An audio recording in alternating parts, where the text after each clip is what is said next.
Seventh class.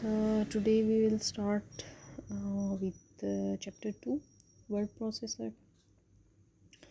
Why do we use word processor? कहाँ इसका use होता है डेली लाइफ में. फिर उसके फीचर्स डिस्कस करेंगे. कौन से टाइप का सॉफ्टवेयर है, ठीक है, ये हम आज के टॉपिक में देखेंगे. आज का जो टॉपिक है, हमारा जो लेक्चर है, वो एक इंट्रोडक्टरी लेक्चर है related to a software, an application software called as word processor. तो चलें जी स्टार्ट ले लेते हैं. ठीक है जी. we already know that we have two type of softwares called as system software and application software. अब system software क्या होता है? ठीक है, that runs your hardware and software, and its basic example is operating system. ठीक है. While application software is a type of software that do a specific task only. ठीक है. फॉर एग्ज़ाम्पल, जिस चीज़ के लिए डिज़ाइन किया गया है वो वही टास्क परफॉर्म करता है. मैंने आपको पहले भी एग्ज़ाम्पल दी थी कि हमारे पास MS ऑफिस है. ठीक है जी. तो MS ऑफिस आपके पास सेट ऑफ एप्लीकेशन सॉफ्टवेयर्स है. इसमें आपके पास एक एग्ज़ाम्पल आ जाती है MS वर्ड की. ठीक है. इसी तरह से आपके पास एक आ जाता है MS पावर पॉइंट की. ठीक है. तो these are different type of application softwares. ठीक है जी. तो ये जो एप्लीकेशन सॉफ्टवेयर्स हैं, ठीक है, इसमें से हम आज एक स्टार्ट ले रहे हैं वर्ड प्रोसेसर की. और वर्ड प्रोसेसर क्या करता है? It saves your documents. You can make a different type of documents, ठीक है, थ्रू दिस सॉफ्टवेयर. तो टाइपिंग हम इसमें करते हैं, ठीक है, और आप कोई भी डॉक्यूमेंट, कोई भी फाइल बनाना चाहते हैं वो आप इस वर्ड प्रोसेसर सॉफ्टवेयर के थ्रू बना सकते हैं. अब इसमें एक और कौन सा पॉइंट है कि आप इसमें एडिटिंग कर सकते हैं, फॉर्मेटिंग कर सकते हैं, डॉक्यूमेंट्स को प्रिंट करवा सकते हैं. ठीक है. फिर डिफरेंट ऑफिसेज़ में, अपने घरों में, इंडस्ट्रियल सेक्टर में, इंस्टीट्यूशंस में आप ये वाला सॉफ्टवेयर कहीं पर भी यूज़ कर सकते हैं. तो फिर हम ये जो है वो इसकी फीचर्स को डिस्कस करेंगे. हर एक वर्ड प्रोसेसर में जो एक आपके पास ग्रुप होता है, या एक सर्टेन फीचर होता है, या एक बटन रिबन होता है, उसका क्या पर्पस होता है, और उसको किस तरह से हम एडिटिंग, फॉर्मेटिंग और टाइपिंग में यूज़ में ला सकते हैं उन फीचर्स को. ठीक है जी. आपके पास ये जो बुक्स होती हैं, ठीक है, जो आपकी टेक्स्ट बुक्स होती हैं, ठीक है, ये आपने कभी सोचा है कि ये आपके पास इस तरह से ये प्रिंटेड फॉर्म में, हार्ड फॉर्म में आपके पास किस तरह से आई हैं? ये बेसिकली एक सॉफ्टवेयर में इसको राइट किया जाता है, इसको टाइप किया जाता है, फिर इस पर एडिटिंग परफॉर्म की जाती है, इसमें इसके टेक्स्ट फॉर्मेटिंग होती हैं. ठीक है. इसके डिफरेंट टाइप ऑफ फॉर्मेटिंग्स होती हैं जिसको आप यूज़ करके एक बेहतरीन फॉर्म में आपके पास एक बुक आती है. ठीक है. इस तरह जैसे आप तभी देख सकते हैं, लेट्स सपोज़ ये वाला पेज है. ठीक है. तो इस पेज को ये वर्ड में टाइप किया गया है. ठीक है. MS वर्ड में टाइप किया गया है, और आप देख सकते हैं कि यहाँ पे जो हेडिंग है, पूरी बुक में अगर आप देखें तो वो जो हेडिंग है वो आपको एक रेड कलर में नज़र आएगी. इसी तरह से आप यहाँ पे इमेजेस भी देख सकते हैं. ठीक है. ये सारी आपके पास इमेजेस हैं, ये आपके पास एक टेक्स्ट बॉक्स है. ठीक है. इन सारी चीज़ों को आप यूज़ कर सकते हैं. ये फीचर्स हैं बेसिकली. ये आपको जो है वो वर्ड प्रोसेसर प्रोवाइड करता है इन फीचर्स को, और आप इनको इजीली एक्सेस करके आप इनकी फॉर्मेटिंग, एडिटिंग वगैरह डॉक्यूमेंट्स की कर सकते हैं.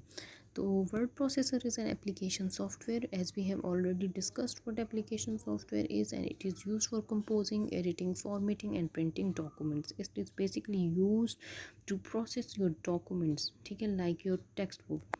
कि मैं एक सिंपल एग्जांपल दे रही हूँ. ठीक है. जो टेक्स्ट बुक है वो आपकी आपके एक डॉक्यूमेंट होता है. It has variety of uses and applications at homes, business, educational institutions, ठीक है। और आपके पास different type of word processors जो हैं वो अवेलेबल होते हैं, ठीक है। जैसे कि माइक्रोसॉफ्ट वर्ड का है, एप्पल का है, ठीक है। इसी तरह से आपके पास कुछ ओपन सोर्स सॉफ्टवेयर्स होते हैं, वर्ड प्रोसेसर्स होते हैं, उनको भी आप यूज़ कर सकते हैं। लेकिन जो मोस्ट कॉमन यूज़ होता है, जो हमने भी देखा है, मोस्ट कॉमन एप्लीकेशन सॉफ्टवेयर है वो आपके पास माइक्रोसॉफ्ट का है, ठीक है, जिसको हम MS वर्ड कहते हैं। तो आज का जो हमारा लेक्चर है, ये जो चैप्टर 2 है, वो आपका माइक्रोसॉफ्ट वर्ड प्रोसेसर से रिलेटेड है और फिर उसके फीचर्स हैं, ठीक है। यानी कि अगर हम कोई ओपन सोर्स सॉफ्टवेयर पढ़ रहे होते, उसका कोई वर्ड डॉक्यूमेंट देख रहे होते, तो उसके फीचर्स भी डिफरेंट होते हैं। तो चलें जी, स्टार्ट लेते हैं माइक्रोसॉफ्ट वर्ड के साथ। इसको पहले बात तो ये है कि इसको हम ओपन कैसे करते हैं, ठीक है। आपके कंप्यूटर में अब माइक्रोसॉफ्ट वर्ड तो इंस्टॉल्ड है, ठीक है, लेकिन हम इसको किस तरह से ओपन कर सकते हैं, इसके कौन से जो है वो तरीक़े हो सकते हैं।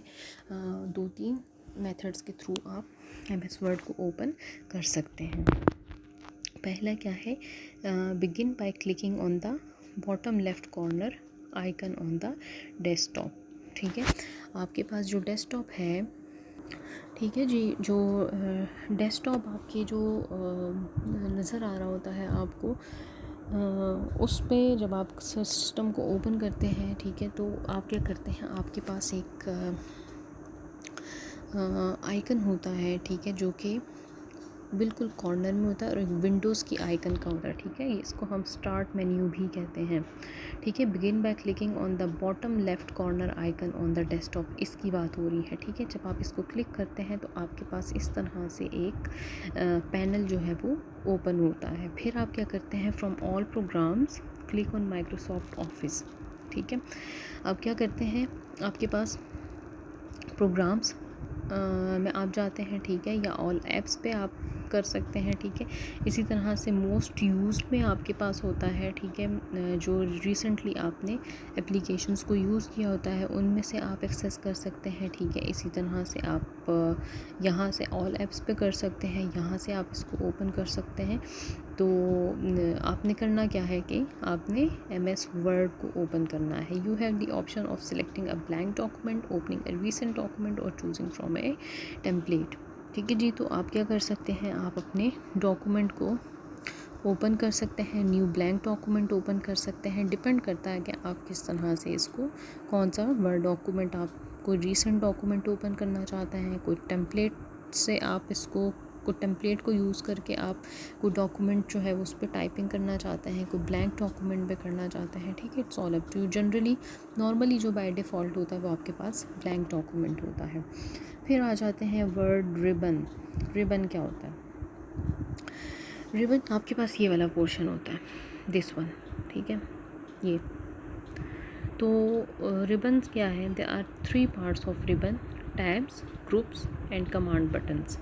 The ribbon is the work bar located at the top of document. अब आपके पास ये जो वर्ड डॉक्यूमेंट नज़र आ रहा होता है ना, यहाँ पे नीचे, ठीक है, एक वाइट कलर का पेज होता है, ठीक है। उस पेज के ऊपर आपके पास ये पोर्शन नज़र आ रहा होता है, ठीक है, जिसमें ये टॉप जो है टाइटल बार, इस टाइटल बार पे के नीचे, ठीक है, आप यहाँ देख सकते हैं, ये आपको ग्रेश पार्ट में नज़र आ रहा है, ठीक है।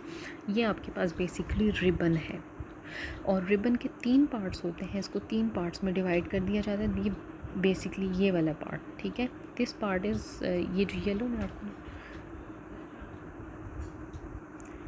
जो येलो में आपको नज़र आ रहा है, ठीक है, ये आपके पास कौन सी हैं, ये आपके पास टैब्स हैं, ठीक है।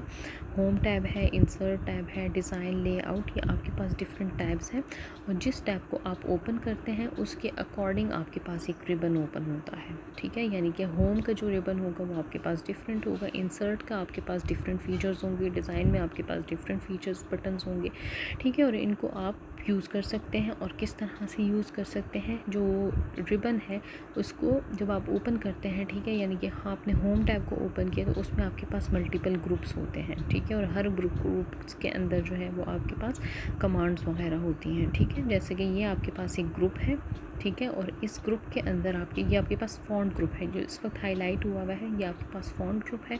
इसी तरह से मुझे यहाँ पे एक क्लिपबोर्ड का नज़र आ रहा है। इसी तरह से यहाँ पे एक पैराग्राफ ग्रुप है, ठीक है। और ग्रुप्स के अंदर आपके पास फिर ये कमांड्स होती हैं, ठीक है। जैसे कि फ़ॉन्ट का ग्रुप है, उसमें आपको एक कमांड नज़र आ रही है यहाँ पे बोल्ड की, ठीक है। इसी तरह से इटैलिक की कमांड है, अंडरलाइन की कमांड है, टेक्स्ट साइज़ की कमांड है, ये आपके पास टेक्स्ट स्टाइल हो गया, ठीक है। ये आप हाइलाइटर वगैरह आप इसमें यूज़ कर सकते हैं। The ribbon is the work part located at the top of the document, ठीक है जी। अच्छा, hiding and unhiding the ribbon is optional by clicking on the upper right hand corner of the page, ठीक है जी। यहाँ पे ये आपको जूम करके दिखाया हुआ है कि इसमें आपके पास ये जो इस वक्त आपको माउस नज़र आ रहा है, ठीक है। जब आप इसको क्लिक करते हैं तो आप इसमें से इन ऑप्शंस को इनेबल कर देते हैं। ये आपको अगेन इसको मज़ीद जो है वो एक्सप्लोर करके दिखाया हुआ है। और ये किस पर्पस के लिए होता है, ये बटन ये होता है कि आप इस रिबन को हाइड या अनहाइड कर सकते हैं, ठीक है। आपने अक्सर देखा होगा जब स्टूडेंट्स आते हैं लैब में और वो वर्ड पे डॉक्यूमेंट पे जो है वो टाइपिंग कर रहे होते हैं तो कुछ के जो है वो ये वाली रिबन उनको नज़र नहीं आती तो वो परेशान हो जाते हैं। वो बेसिकली यहाँ से आप इसको इनेबल एंड डिसेबल कर सकते हैं, ठीक है। तो ऑटो हाइड रिबन है, शो टैब्स हैं, शो टैब्स एंड कमांड्स हैं। आप किस तरह के फ़ीचर्स को हाइड या अनहाइड करना चाहते हैं वो आप इन ऑप्शंस में से किसी एक को चूज़ कर सकते हैं। फिर है from the file tab you can open, save or create a new document. You can open existing documents by clicking on open and browsing of your document, ठीक है। जब आपका जब स्टार्ट होता है तो आपको इस तरह से कुछ फीचर्स नज़र आते हैं। आप न्यू डॉक्यूमेंट ओपन कर सकते हैं, आप प्रीवियस जो आपका सेव डॉक्यूमेंट आप उसको ओपन कर सकते हैं, आप अपने डॉक्यूमेंट को सेव कर सकते हैं, उसको उसकी टाइप के साथ सेव कर सकते हैं, ठीक है। और सेव एज़ में यही डिफरेंस होता है। PDF के फॉर्म में सेव कर सकते हैं, शेयर कर सकते हैं, प्रिंट कर सकते हैं, ठीक है। ये आपके पास जब भी आप फाइल टैब को ओपन करते हैं तो ये आपके पास इसमें ये ऑप्शंस आपको विजिबल होते हैं। उसके बाद आ जाते हैं स्क्रॉल बार्स, नीचे आ जाते हैं। रिबन के नीचे जो है वो आपके पास मोस्टली क्या होते हैं, रूलर होता है, ठीक है। और इसी तरह से स्क्रॉल बार्स जो होते हैं वो राइट कॉर्नर पे होता है, ठीक है। वर्टिकल स्क्रॉल बार्स भी होते हैं और आपके पास हॉरिजॉन्टल स्क्रॉल बार्स भी होते हैं। अच्छा जी, वर्टिकल स्क्रॉल बार्स और हॉरिजॉन्टल स्क्रॉल बार, यहाँ पर आप फिगर भी देख सकते हैं। उसके बाद आ जाता है, नीचे आ जाते हैं, ठीक है। स्क्रॉल बार के नीचे बिल्कुल आपके पास स्टेटस बार होता है। It shows you information about the pages, ठीक है। और नंबर ऑफ़ वर्ड्स। इसी तरह से ये लेफ़्ट साइड पे होता है, राइट साइड पे आपके पास व्यूज़ होते हैं। आप पेज का कौन सा व्यू ओपन कर सकते हैं। प्रिंट लेआउट व्यू होता है, वेब लेआउट व्यू होता है। फिर उसके साथ बिल्कुल राइट मोस्ट साइड पे आपके पास जो है वो जूम बार होता है और उससे आप पेज की के जो साइज़ है उसको आप इंक्रीज़ और डिक्रीज़ कर सकते हैं। फिर आ जाते हैं होम टैब पे, ठीक है। अब हम टैब्स में से होम टैब को डिस्कस करते हैं। तो होम टैब की जो आपके पास फ़ीचर्स होते हैं वो कौन कौन से फ़ीचर्स होते हैं, उसमें आपके पास ग्रुप हैं, लाइक क्लिपबोर्ड ग्रुप है। तो आप क्लिपबोर्ड ग्रुप मेन्यू क्या प्रोवाइड करता है आपको, ठीक है जी। क्लिप बोर्ड मेन्यू जो है वो उसमें आपके पास ये फ़ीचर्स होते हैं, कमांड्स होते हैं, पेस्ट, कट, कॉपी के, ठीक है। फॉर्मेट पेंटर है, ये आपके पास क्लिप बोर्ड के ग्रुप में होते हैं, ठीक है। ये कमांड्स और ये फ्रीक्वेंटली यूज्ड होते हैं। जो कॉपी कट पेस्ट है ना, ठीक है, ये आपके पास वर्ड में फ्रीक्वेंटली आप इन कमांड्स को यूज़ कर रहे होते हैं। तो आप इसको क्लिपबोर्ड्स के थ्रू भी एक्सेस कर सकते हैं। इसके अलावा आपके पास ये कीबोर्ड के थ्रू भी आप इनको अप्लाई कर सकते हैं, या आप इवन माउस के थ्रू भी इन फीचर्स को एक्सेस कर सकते हैं। फिर है जी फ़ॉन्ट ग्रुप। सेकंड इसका, ठीक है, ये आप देख सकते हैं माउस के थ्रू, ये आपके पास फ़ॉन्ट ग्रुप है। तो फ़ॉन्ट ग्रुप में आपके पास कमांड्स होती हैं, ठीक है, जैसे कि मैंने अभी आपसे कहा कि बोल्ड है, इटैलिक है, अंडरलाइन है। फ़ॉन्ट स्टाइल को आप चेंज कर सकते हैं, साइज़ को आप चेंज कर सकते हैं, ठीक है। स्टाइल क्या होता है, फ़ॉन्ट स्टाइल जैसे आपकी राइटिंग वगैरह होती है ना, कुछ लोग जॉइनिंग लिखते हैं, कुछ लोग जो है वो बिल्कुल स्ट्रेट लिखते हैं, डिफरेंट स्टाइल्स होते हैं, ठीक है। तो इसी तरह से वर्ड भी आपको ये फीचर प्रोवाइड करता है। आपके पास कैलिब्री स्टाइल होता है, आपके पास टाइम न्यू टाइम्स जो है वो टाइम्स न्यू रोमन होता है। इसी तरह से एरियल स्टाइल है। तो ये डिफरेंट आपके पास स्टाइल्स हैं जिनको आप यूज़ कर सकते हैं। फिर जी पैराग्राफ ग्रुप है। आप अपने वर्ड में पैराग्राफ्स की सेटिंग किस तरह से कर सकते हैं। लाइक अगर मैं आपको कह रही हूँ कि ये आपके पास एक पैराग्राफ पूरा लिखा हुआ है, ठीक है, तो आप इसको किस तरह से अलाइन कर सकते हैं। आप इसको इसकी सेटिंग्स आप इस तरह से कर सकते हैं कि आप जो है वो इसको जस्टिफाई कर सकते हैं, आप सेंट्रलाइज्ड इसकी कर सकते हैं, लेफ़्ट राइट पे आप इसको अलाइन कर सकते हैं, ठीक है। इसी तरह से स्टाइल्स हैं, आप जो स्टाइल चूज़ करते हैं, ठीक है, वो आपके पास आपके पैराग्राफ की जो राइटिंग होती है, ठीक है, वो आपके उस पर अप्लाई हो जाती हैं और आप उनको अपनी मर्ज़ी से एक्सेस कर सकते हैं, ठीक है। तो ये आपके पास डिफरेंट स्टाइल्स का ग्रुप है और इसमें डिफरेंट स्टाइल्स जो है वो आपके पास अवेलेबल हैं। आप इनमें से कोई भी स्टाइल चूज़ करके जब आप चूज़ करते हैं तो आपकी जो जितना भी फॉन्ट होता है ना, ठीक है, उसका जो स्टाइल होता है वो चेंज हो जाता है। उसकी लुक आप देख सकते हैं उसी वक्त आपको चेंज नज़र आना शुरू हो जाती है, ठीक है। अच्छा, एक और इम्पॉर्टेंट बात आपके इसके अलावा कि जब आप ये तो आपका वर्ड हो गया ना, ठीक है, ये आपको ये सिखा रहा है कि आपने अपनी राइटिंग स्टाइल्स को किस तरह से करना है, आपने अपनी टाइपिंग स्किल्स को किस तरह से इम्प्रूव करना है। तो बिसाइड द टाइपिंग स्किल्स आपने जो अब आप जब कॉपी पे काम कर रहे होते हैं तो कॉपी पे भी आपने इन पॉइंट्स को जहन में रखना होता है, ठीक है। इन पॉइंट्स को आपने ज़रूर फॉलो करना है। ये बात मेरी आप गौर से सुन लें, ठीक है, कि आप जिस तरह से वर्ड में आप फॉर्मेटिंग का ख्याल रखते हैं, आपने सेम फॉर्मेटिंग स्टेप्स जो हैं वो अपनी नीट कॉपीज़ पर भी अप्लाई करने होते हैं, ठीक है। आपने जो मार्जिन्स देने होते हैं, ठीक है, वो आपने अलाइन मार्जिन्स देने होते हैं। ऊपर नीचे, पेज के ऊपर नीचे, लेफ़्ट राइट साइड पे आपने अलाइन मार्जिन्स देने होते हैं, ठीक है जी। अगर आपने 1 इंच का मार्जिन लेफ़्ट साइड पे रखा है तो आप 1 इंच का मार्जिन आप राइट साइड पे भी रखेंगे, ठीक है। ये बातें मैं आपको नीट कॉपी के हवाले से बता रही हूँ, ठीक है, keeping in mind your word processor, ठीक है। इसी तरह से जब आप पैराग्राफ लिख रहे होते हैं तो पैराग्राफ को आप कोशिश करें कि जस्टिफाइड फॉर्म में लिखें, ठीक है। यानी जस्टिफाइड फॉर्म क्या होता है कि जो आपके लेफ़्ट साइड का टेक्स्ट होता है ऊपर से नीचे तक, ठीक है, वो एक लाइन में आना चाहिए और जो उसका एंडिंग पॉइंट होता है वो भी आपके सेम जगह पे एंड होना चाहिए, ठीक है। तो इस तरह से आपकी जो कॉपीज़ होती हैं उस पर आपका जो होमवर्क होता है उसमें नीट लुक आती है, ठीक है। तो ये स्टेप्स आपने फॉलो करना है। इसी तरह से आपने जो है वो जब आप कहीं पे आप नंबरिंग देते हैं, ठीक है, अक्सर क्वेश्चंस ऐसे होते हैं उसके आंसर्स आप नंबरिंग में दे रहे होते हैं, ठीक है, तो उसमें आप बुलेट्स वगैरह यूज़ कर रहे होते हैं, ठीक है। जैसे कि यहाँ पर आपके पास बुलेट्स एंड नंबर्स हैं, तो अगर आप एक चैप्टर जो है वो लिख रहे हैं तो उसमें आप अगर बुलेट्स यूज़ कर रहे हैं तो आपने हर जगह पे फिर बुलेट्स ही यूज़ करना है, ठीक है। लेट्स सपोज़ अगर आपका पेज 1 है और पेज नंबर 6 है तो आप यहाँ पे आपके जो है वो नंबरिंग यूज़ हो रही है, तो आपने फिर अगर ऊपर बुलेट्स दिए हुए हैं तो आप फिर नीचे भी बुलेट्स देंगे।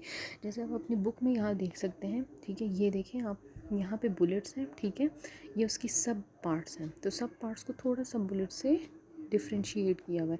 फिर अगर हम नीचे आ जाएं तो यहाँ पे भी हमने बुलेट्स यूज़ किए। ये नहीं कि अब हमने यहाँ पे 1 2 3 की नंबरिंग दे दी है या हमने टाइप उसकी बुलेट का स्टाइल चेंज कर दिया, ऐसा नहीं करना। तो आप जब नीट कॉपीज़ पे भी काम कर रहे होते हैं तो आपने इन पॉइंट्स को जहन में रखना होता है, ठीक है।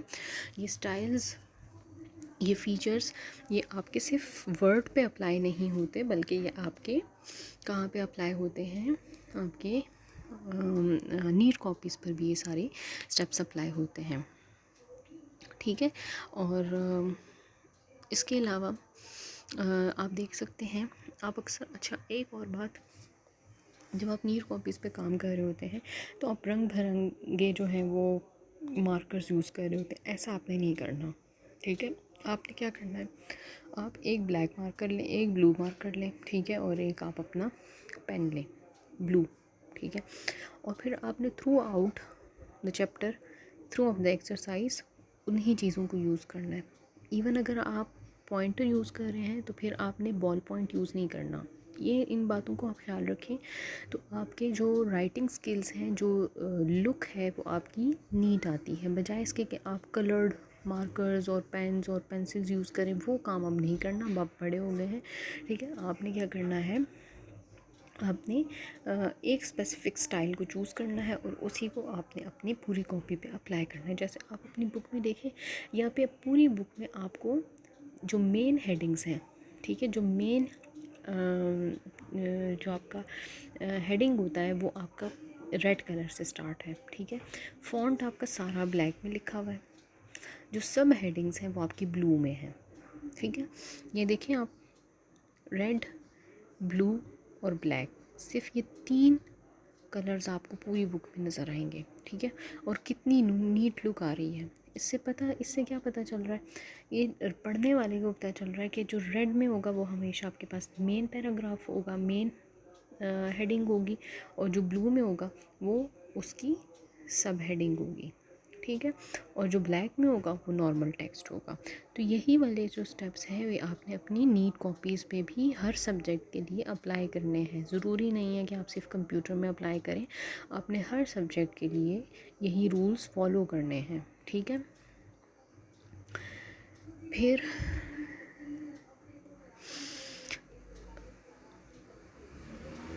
इंसर्टिंग टेबल्स हैं, चलें जी, इसको फिर हम नेक्स्ट लेक्चर के लिए देख लेते हैं। आज पेज 24 तक काफ़ी है, ठीक है जी। तो keep in mind all points related to formatting, related to typing, whether it is being done in your word processor or it is being done in your neat copies, ठीक है। दोनों पे आपने फॉर्मेटिंग का, एडिटिंग का ख्याल रखना है, ठीक है जी।